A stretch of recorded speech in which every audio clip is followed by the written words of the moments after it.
Di suatu hari yang cerah, terdapat seekor binatang yang terkenal sangat licik di dalam hutan, yaitu adalah si kancil. Pada hari itu, kancil sedang bersantai di bawah pohon besar dengan hembusan angin sepoi-sepoi yang membuat kancil menjadi mengantuk. Untuk mengusir rasa kantuknya, ia akhirnya memutuskan untuk jalan-jalan menelusuri hutan. Sambil berjalan, kancil membusungkan dadanya dan berkata, "Siapa di hutan ini yang tidak mengenalku? Si pintar, si cerdik yang banyak akal. Setiap masalah pasti dapat kuselesaikan dengan mudah," kata si kancil. Setelah berjalan cukup jauh, akhirnya ia sampai di tepi sungai. Kancil pun segera minum untuk menghilangkan rasa hausnya, sambil terus berkata memuji dirinya sendiri.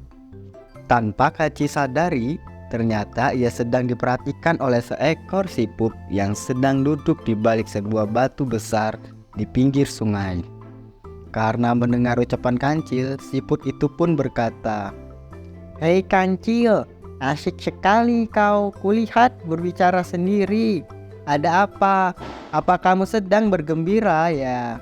tanya siput pada kancil. Kancil pun mendengar suara siput dan mencari-cari asal suara tersebut. Ia pun menjawab, "Oh hai, ternyata kau siput. Sudah lama ya kamu perhatikanku ternyata.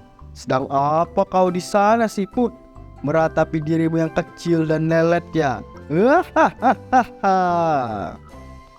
Siput pun terkejut dengan jawaban kancil yang menghinanya dan membuatnya marah.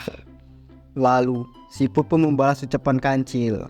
"Hai kancil, aku tahu kau memang terkenal binatang yang sangat cerdik dan cepat, sedangkan diriku terkenal binatang yang sangat lambat berjalannya. Tapi kali ini aku sangat marah mendengar perkataanmu tadi, dan aku menantangmu untuk lomba adu lari," ujar siput.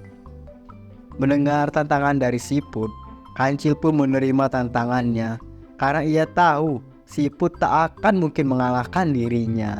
Hingga akhirnya mereka setuju lomba tersebut diadakan keesokan harinya. Di tempat lain, siput sadar bahwa dirinya tak mampu mengalahkan kancil. Siput akhirnya meminta tolong teman-temannya untuk membantunya dengan sebuah cara. Saat lomba dimulai, semua teman-teman siput agar bersembunyi di jalur lomba yang akan mereka lalui. Teman-teman siput harus muncul ketika mendengar suara si kancil dari kejauhan, sehingga kancil akan mengira siput akan selalu berada di depannya. Hari perlombaan pun tiba. Seluruh penghuni hutan menyaksikan perlombaan tersebut sampai suasananya pun sangat ramai. Mereka semua ingin mengetahui apakah siput dapat mengalahkan si kancil yang terkenal cerdik dan sombong itu. Saat lomba dimulai, dengan angkuhnya kancil langsung berlari dengan cepat. Ia pun tertawa sambil berkata, "Hahaha, selamat tinggal siput lelet. Aku tunggu kau di garis finish nanti," ucapnya dengan sombong.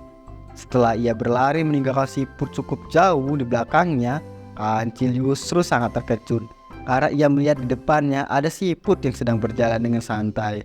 Yang sebenarnya itu adalah teman-teman si siput yang telah mendengar suara kancil dari kejauhan, dan mereka keluar dari persembunyiannya guna mengelabui si kancil. Karena merasa dikalahkan, kancil pun dengan cepat melewati siput tersebut, dan kejadian itu terus berulang hingga membuat si kancil menjadi kewalahan dan kelelahan karena siput selalu berada beberapa langkah di depan kancil. Ketika si kancil hampir tiba di garis finish, ternyata siput sudah mendekati garis finish terlebih dahulu, dan membuat si kancil berpikir, mengapa siput yang seharusnya sudah ia tinggalkan jauh di belakang, tapi siput itu malah terus berada di depannya dan sampai ke garis finish terlebih dahulu. Kancil terkejut karena dirinya kalah dengan siput. Lalu sesampai di garis finish, kancil pun berkata, "Tidak mungkin, bagaimana bisa kau lebih dulu sampai? Padahal aku berlari sangat kencang meninggalkan kau jauh di belakangku," ujar si kancil yang tak menerima kekalahannya. Kancil tidak mau kalah dengan seekor siput yang kemarin dia ejek di sungai. Sudahlah Kancil, akui saja kekalahan dirimu, jawab Siput dengan santai. Si Kancil menjadi heran dan masih belum dapat percaya kalau dirinya berhasil dikalahkan oleh hewan yang sering dia ejek, kecil dan lelet tersebut. Si Kancil yang masih terheran-heran hingga tidak bisa mengucapkan apapun, lalu tiba-tiba Siput pun berkata, "Sudahlah Kancil, tidak usah sedih. Aku tidak ingin hadiah apa-apa darimu. Aku hanya ingin kau tahu, janganlah menjadi sombong dengan kelebihan yang kau miliki. Semua makhluk hidup mempunyai kelebihan dan kekurangannya masing-masing. Jadi, jangan suka menghina dan menyepelekan makhluk hidup yang lainnya," ujar Siput. Setelah menyelesaikan ucapannya, Siput pun pergi menyelam ke dalam sungai, dan tinggallah si Kancil yang menyesal dan malu karena kalah dalam lomba lari dengan Siput. Sejak saat itu, Kancil berjanji tidak akan menganggap remeh makhluk hidup lainnya. Dongeng anak kisah Kancil dan Siput ini mengajarkan anak untuk jangan menjadi orang yang sombong dengan menghina dan merendahkan makhluk hidup lainnya. Karena setiap makhluk hidup mempunyai kelebihan dan kekurangannya masing-masing. Seperti apa yang dikatakan oleh Siput, kita harus menghargai perbedaan dari dongeng Kancil ini. Jangan lupa klik like, share, and subscribe. Bye-bye adik-adik.